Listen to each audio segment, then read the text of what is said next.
Un problème nettement plus difficile où on voit comment s'en sortir sans la figure. Ici, on voit tout de suite que les coordonnées sont sous forme de fractions. On a même des septièmes qui sont difficiles à représenter graphiquement. Donc on va se passer du dessin, première difficulté. Et deuxième difficulté, les fractions vont amener des calculs qui vont largement s'alourdir.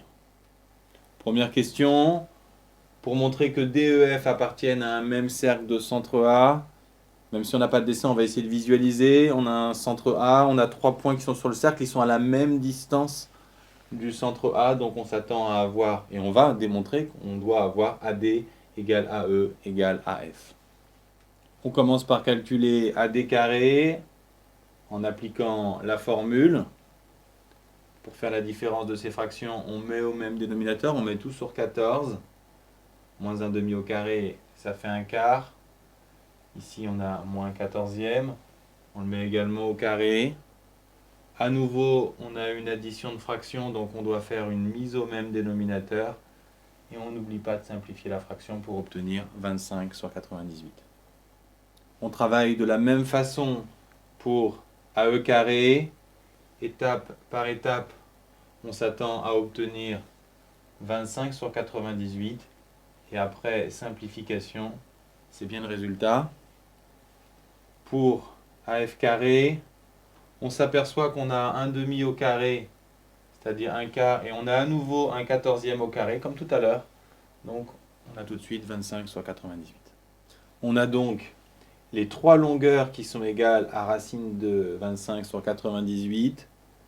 Vous pouvez vous arrêter là si vous n'êtes pas à l'aise avec les racines. Sinon, il faut simplifier cette racine. On a racine de 25 sur racine de 98. Racine de 25, c'est 5. Racine de 98, c'est racine de 2 fois racine de 49. Pourquoi racine de 49? Parce que c'est 7. Et enfin, il ne faut pas oublier que les racines sont plutôt en haut. Donc il faut multiplier en haut et en bas par racine de 2, ce qui donne ce résultat. N'oubliez pas, lancez dans vos calculs, de conclure. On a donc D, E et F qui appartiennent au cercle C, de centre A et de rayon 5 racine de 2 sur 14. Deuxième question, montrer que DF est un diamètre de ce cercle. On sait déjà que DF appartiennent au cercle.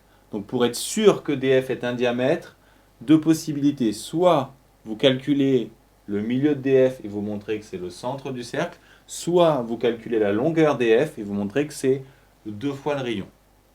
On va calculer la longueur DF. DF carré, après simplification, on trouve 50 sur 49.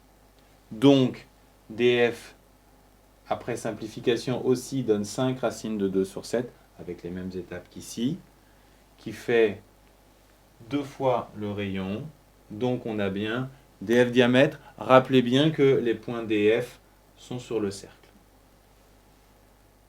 On vous demande maintenant de déduire la nature du triangle DEF, mais sans calcul. On commence par récapituler ce qu'on a trouvé. On sait que D et F sont sur le cercle C, qui est donc circonscrit au triangle DEF. Et on sait aussi que DF est un diamètre de C. On fait un dessin pour visualiser les choses, un dessin dans l'abstrait, sans prendre les coordonnées. On voit qu'on a un triangle rectangle, et c'est une propriété du cours, donc le triangle est rectangle en E. Dernière question, retrouver par calcul la nature de DEF.